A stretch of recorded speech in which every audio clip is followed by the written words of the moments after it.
Try to make something look good. We're gonna try to make something look good. Hey man, when you start talking about this, man, I noticed something when I was editing some of the clips. Sometimes when you get to talking about the sports, it's like you didn't sit at home and study Michael Wilbon and like you really trying to be Mr. Sports. You like, yeah, and I think that when they had that draft round pick, and so yeah, when he brings in the people from the bench, Bro, I it don't be really like think that he's shooting 50%. Hey man, we ain't one of them sports shows, man. We just talking, brother. that. That's all I be So doing, man. I okay, just okay, talking. okay. I couldn't really tell. I was Man, like, I is he don't be just trying to talking mimic or is he nobody. trying to be Michael I Wilbon? just, I just be talking, man. Okay. Okay. Well, what about my Steelers, brother? And usually I feel like we wouldn't even open up a episode about like NFL and free agency with a team like the Steelers. It's usually like, you're talking about Aaron Rodgers or you're talking about the Cowboys, but I am surprised my Steelers are actually at the forefront of news media with our free agency pickups, and not just at the quarterback position. You know what I'm saying? We got a lot of we pick man. We went to town, brother. Who else did they? Who else did they get? So we got Patrick Queen, the linebacker Yeah, from the Ravens. He had the most tackles on their team, like maybe up there in the league's most in general. We got Dante Jackson, the cornerback from the Panthers. He's like a top 10, maybe top 6. I don't know, just based off of just eye test. Cornerback in the league, very fast, one-on-one cover. So now he's going to be on the other side of Joey Porter Jr. We picked up Deshaun Elliott, I believe, who used to play safety for the Ravens. Um, Also Miami, he's a very good pickup, and we already still got like Eric Rowe at the safety position, Minka Fitzpatrick. So you just think about, man, adding Quan Alexander. We had him last year, but I'm just naming like our defense in terms of hmm everybody that we picked up to solidify. We had Joey Porter Jr. on one side, a rookie corner, all pro rookie, should have been in the Pro Bowl, honestly. Was one of the top defensive backs last year. We had Casey on our safety back line, and due to injuries, like we had a lot of injuries on our defense last year, but a lot of people from the practice squad, And like they back Miles now. Jack, they came up and they was balling. We Yeah. honestly almost got too much depth with Robinson and Robert. So our defense, man, is gonna look scary. And we haven't even gotten to the draft yet. Now That's that's what's that's the scary thing right about there. They that. ain't We got ain't ain't even got to the gotten to the draft yet. draft yet, man. And What do y'all? so Do you remember what pick y'all got? we got the 20th. Oh, okay, We got the Titans got the 20th. So, 7th. But no, that's something to talk about, dude. That's a good lead, bro. The Steelers, they defense finna be solid, and everybody is. You don't even got to mention getting the Justin Fields deal.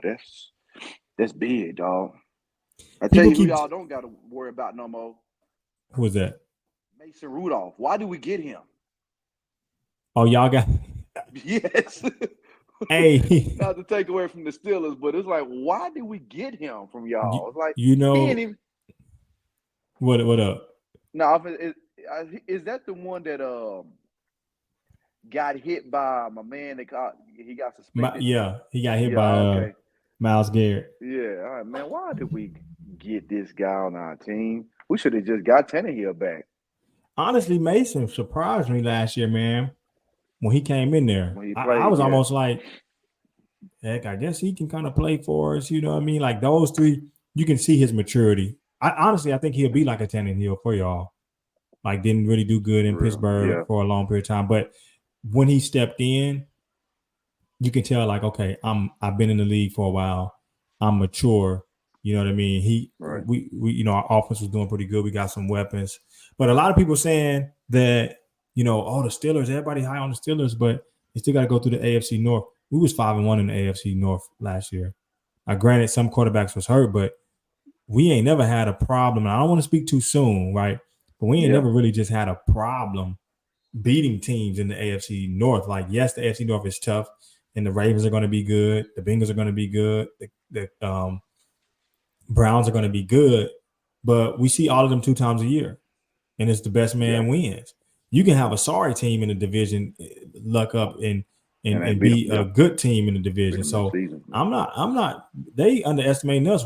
If we was able to do what we was able to do with a injured defense last year and nothing at the quarterback position with Jaylen Warren and Najee Harris and Russell Wilson and or a Justin Fields at quarterback with an improved defense. And people, let me tell you something now. People better watch. The only teams, there's 2 teams that I'm really scared of, and that doesn't mean that I don't respect the other ones. The Bengals could always go Joe Burrow, right? The Ravens are going to be there. Let's see what Aaron Rodgers' health is. But the only teams that I'm really kind of scared of is the Bills, just because for some reason we just haven't beat them. It might be a matchup thing. And then the Chiefs, because not even so much just because of Patrick Mahomes, their defense is very good. They just know how to win collectively. They lose Tyreek Hill and they still win. They lose somebody else and they still win. Whoever they bring to their fold, they fit the system of what they need to do to win games. Like, dude, they had a falling out towards the end of the season. People thinking they were going to be a wild card or something to end up just folding in the playoffs, and they still won a Super Bowl. They always find ways to win. They're just a well coached and put together team that know how to develop chemistry within themselves, even when the new guys coming in. They just know how to win. It's hard to beat a team that just know how to win. Like I say, it ain't just Patrick Mahomes. He fine. But it ain't just Patrick Mahomes, bro. They know how to win collectively. They know and how they to got win. talent. Like you, if you're an average football watcher, you're gonna just say, "Oh man, Patrick Mahomes is so good," and he is. But it blinds you from the fact that they also got Chris Jones, which is probably the best inside defensive tackle in the league. You know what I'm saying? They also got my man. Dang it! I guess I should have did more research. But some of those defensive backs, man, like they really drafted well on the defensive side. So yes, when you're a team like the Chiefs and you have a player like Patrick Mahomes, similar to those Patriots teams with Tom Brady, it's easy to make people better, right? They say that about LeBron. He makes people better. But then when you actually go and get talent, like no matter if like some of those players that's on the Chiefs defense, no matter if they was playing with Patrick Mahomes or not, or Andy Reid or not, these are all pro players. Yeah, they and are. it only just helps that you put them. God dang it, why my mic keep doing that? In that right spot with everybody. Right, that you put them with a Andy Reid and a Patrick Mahomes and all of those players, man. Yeah, they still gonna be there. But the Steelers ready. They ready. I think this is the best they've been in probably the last 2 years. They ready. Last 3 years, maybe. Yeah, they definitely You know what I'm ready saying? though. Now, what about you? You gonna miss Derrick Henry? Everybody talking about somehow he with the Ravens. I'm gonna miss him, man. I'm gonna miss him. I want him to stay. I'm gonna miss him, but depending on where the Titans want to go, because I want Derrick Henry. I want him to win, man. I liked him as a person. I liked him at Alabama. I liked his spirit. I never seen a bunch of cockiness with him. He's just a good person. He's humble. So I want him to do good. But from a player standpoint, I want something more than just a downhill runner from the running back position for the Titans. I don't want nobody that the hole got to be wide open for you to succeed. I want somebody that's going to make something out of none. That's not really Derrick Henry. He's power. He's a guy that can create a whole bunch of yards after contact, but he got to get 3 or 4 yards downhill first. If you touch him behind the line of scrimmage, he's going to fall down. It wasn't probably like that the first year because this is probably the biggest running back anybody of the league has ever seen in a long time, probably outside of Jerome Bettis or something like that. But besides that, just size and height, Derrick Henry probably the biggest running back the league has really ever seen. So it was easier for him to do what he did in his first year or so. But now it ain't like that. People know how to tag that tail if you get him behind the line of scrimmage. But anybody that big with just a little bit of speed, is going to excel once you get 3-4 yards downhill and they pick their speed up. But I just want somebody to know how to make something out of nothing. Not so much always juking and spinning and being shifty, but just somebody that's going to see another hole that may not be the design play. Derrick Henry, if the hole is here, he's going to go there whether it's clogged up or not. He ain't finna bounce to no outside. He ain't finna do nothing. He going to go straight by the book, and he going to pound his way where the ball is supposed to go, whether it's closed up or not. He just going to pound his way there. And if the line moves just a little bit for him to get 3-4 yards downhill, then it'd be hard to touch him. But I wanted somebody that can find some daylight anywhere else when they see a play is busted. And I don't think Derrick Henry's that type of running back, man. What do you think? Do you think now being with Lamar Jackson and the fact that they're gonna be able to run like that read option, where it might actually open up, more design spaces? You think he's gonna be able to thrive in that? You think he takes the Ravens over the top? Yeah, heck yeah. Because of the weapons now. The Titans ain't had no weapons. When people came to play the Titans, they came to go against Derrick Henry. There wasn't nobody else. But now you got to account for Lamar don't have a bad arm, but you got to account for him running out the backfield. You got to account for if Derrick Henry get his ability up aside from running the ball, because he wasn't a good blocker. He's not a great catcher. But if he get those abilities up, you still got to account for, like I said, Lamar Jackson running. You got to account for Lamar Jackson dipping the ball off to Derrick Henry on screens. Like it's just that duo alone is going to be straight, man. Just that duo is going to open up the hole that I was saying that he really needs. That's going to open up so much now, because you're going to have to space that defense out. You're going to have to space them linebackers out, because Lamar Jackson can bounce to that outside and he'll get you. And you got Derrick Henry that's poised in the inside. So I mean, you're gonna space that defense out. So it's about to open up for him real good. And it ain't gonna be just because he's just gonna shine as Derrick Henry. It's because of the weapons that the Baltimore Ravens got now, and it's about to make him look real good. And Lamar Jackson, I think it's gonna look good for him. Now, so of course, I don't. Go ahead, I'm listening. Now I'm saying, of course, I don't want them to just win a Super Bowl. I'm still a Tennessee Titans fan, but I'm hoping Derrick Henry do something good, man, because I like him. Man, you and these doggone Titans. I want my Titans to thrive. If we trying to get any people to watch this show, if we not, they're gonna be like, who talk? Maybe we should talk about the Titans on this show, because nobody else does. Steve McNair deserve it. Okay. That's hard nosed running, grinding Eddie George deserves it. That's about the only relevance of the Titans. It is. Like we are in 2024. Vince Young deserves it. That's the only thing we need to bring up. We need to bring old Tennessee Titans highlights so that people can actually want to watch our stuff, bro. Now, because you my brother and I love you, we can talk about the Titans, because nobody else is going to talk about them anywhere else. I don't think I've ever heard the Titans talked about on just like national media in the last few years. Maybe that year with Tannehill was doing pretty good, and because Mike Vrabel is the coach, I feel like maybe sometimes they bring him up because he's kind of with Belichick. But dude, every time you say the Titans, bro, I just I forget that they are a team, man. I know, it's okay. It's all right. Nobody want to talk about the Titans, man. Let's go here. Baseball, brother. We got to get you watching some more baseball.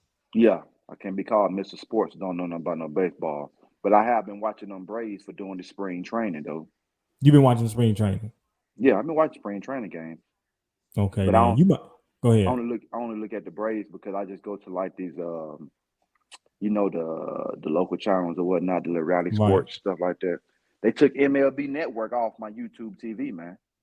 I know they tripping, man. They're trying to get that money, bro. And then it's hard for you to even find how to get the subscription. I was thinking about maybe trying to buy the league pass. I might wait. You know what I'm saying? Mm-hmm. They won't. About I think $39 a month. Oh no, for MLB subscription. Yeah, or you can like do the one-time payment, but I'm just not sure. I might wait to get it. I mean, once the actual games come on, Yeah, the season started. Yeah, there's a way that I can watch. You know what I'm saying? yeah, when they actually But started playing. But yeah, it ain't been a lot of games on national TV for me to catch them. That's why when the Braves play, I try to just catch them because I got them little local channels and they'll be on there. so what about baseball makes it hard for you to watch it, or what are some things maybe that you still trying to you had some questions for me the other day, and I just want to know if you got any more questions that we can share with the viewers. Maybe we can have a baseball master class. Oh yeah, all day. Anybody watching this right now, teach me more baseball. I know first, second, third base, home plate. I know 4 balls, 3 strikes. Okay, I know what RBIs are now, thanks to the brand podcast, Justin Jordan. But I need more knowledge on why it is so interesting to watch it from a TV screen. Now I go to a game any day and be there. You Yeah, know, I ain't gotta be drunk. I can have a nice water bottle, sober as can right. be, and enjoy a good baseball game live. I love the game because I'm a sports freak. I love baseball, but watching it on TV is horrible. It's slow. I don't. I'm every time a ball is thrown, whether it's a strike or a ball. And I did learn recently. I think they just now within the last few years, then they put like a timer on when the pitcher got to throw the ball. I think Yeah, it's still too long. they got It still take too long. I be wanting to see action, man. You know, yeah. maybe I grew up bleeding football and basketball so much, maybe why because of the sports that I'm used to. But man, baseball to me is just slow watching it on television, bro. I can put something in the microwave before the pitcher do a second pitch. Yeah, You yeah. know, it just Honestly, man, it's funny because I think some of the nationally televised games too, and I think I've told you this, like the broadcast, like sometimes on ESPN. If I was somebody who had a hard time watching baseball, and then I watched the game on ESPN, a lot of those haven't been entertaining to me. Sometimes it's kind of like when you watch Thursday night football in the right. NFL, those are sometimes like the least entertaining games, right? Yeah, right. And so I think that maybe watching, and like you said, you got Bally Sports now, so maybe watching the actual local announcers do Mm-hmm. the non-nationally televised games. I think it can help people get more into the game of baseball. Get into it. Um, and I don't know, man. I think it just you just try. I think something just kind of Yeah, has to happen where you're able to internalize that excitement that will come. And I think when you experience those exciting moments, like a grand slam or a home run, or it's the ninth inning and it's 2 men on base and the team is down 2, and that's when sometimes you like that drama where the pitcher is just kind of like sitting there and waiting to pitch. So for me, I feel like you should have a pitch clock in the regular season, but for the playoffs, yeah, my P's are very hard. For the playoffs, I don't know if I want the pitch clock. Maybe at least when you get to like the divisional series, because I like those moments where it's like the pitch count is 3-2, like 3 balls and 2 strikes, and you got like one of the greatest hitters on the mound, and you got one of the greatest pitchers, and like it's a stare down, and if you mm-hmm. get this strike, it's out, and we done won the game. But if you don't, and Yeah, they hit this ball, then when that ball get hit and they start to run it, and the commentators are saying, "Oh, he's hit it right through the gap of the first baseman, and he's coming right. around, he's shooting in the score. The throw is to home plate." That like it's Yeah, excitement in that. But that I is. think those exciting moments also allow people to kind of watch the game more, and then find the importance in a less exciting moment, right? Like in basketball, how like that last second shot, right, is exciting. But before that, maybe in the third quarter, because we've experienced so many exciting things in basketball, Mm-hmm. we also can see how, you know, a 4-0 run can have significance. You know what I'm saying? Where Right. somebody blocked a shot and scored, and then somebody came back down, stole the ball, and shot a three, and then it's like, okay, the team is still down 7, but that momentum has shifted. You know what I'm saying? Right. Or we might can go on a run, and so the same is so in baseball. But of course, it just, I just think you just gotta learn to love it, because of course it Yeah. can be just like a basketball game. It can be slow, and that makes it harder to watch. Mm-hmm. But man, I don't know. I just kind of I'm fell definitely in love learning with though. it. Yeah, I'm learning. Like I said, I'm still Yeah. trying to get into it, and I haven't put it down. I still watch it every time that I can see it on TV. Like I said, especially when this season starts. Right now, they're not showing no really national televised games, but I'm definitely gonna get into it, man. I'm gonna watch it. My 3-year-old daughter playing t-ball now, so I'm gonna watch it. Yeah. She got Get to me get some more. home runs. But Yeah, I heard get you at the more into it. practice talking about some, when I called you. You talking about some run the second. I started to say, man, do she know what second is? She do, man, but when she just get caught up in looking at the person hitting the ball, or she'll just get caught up in just running because she just like to run. Yeah. So she don't be caring where the bases are. Or when she do hit the ball, she'll run through the pitcher's mound and go straight to second sometimes. She just be all over the place, just running, man. So I'm trying to get her to just understand the game a little more, but she's just too Yeah. excited, and she's not interested in defense at all. She be Yeah. laying down on the dirt when Yeah, they that's what trying to they be throw the doing, ball to picking catch it. flowers. Yeah, Yeah. yeah, picking the dirt up and throwing it and stuff. She don't care about that. She just want to hit and run bases. So Yeah. we just got to get her more into that, man. But it's just that little bit is really making me want to watch That's what I baseball was going to more. say. You probably finna, that's gonna help it right there. Yeah, exactly. Just that You little know? bit is going to help because this ain't even a point of really understanding the game. It's just a point of getting their attention span to where it needs to be to just understand um, situational moments on just what they need to do in the game. But it ain't all about 1 out, 2 outs, 3 outs. The parents got to be out there with them. So it ain't even that deep. It's just the game itself of what she's playing just made me want to watch it more. So Yeah. I'm Yeah. gonna be into it, man. But I just got to understand that a little more. But I'm gonna get there. That's what's up. That's what's up. Yeah.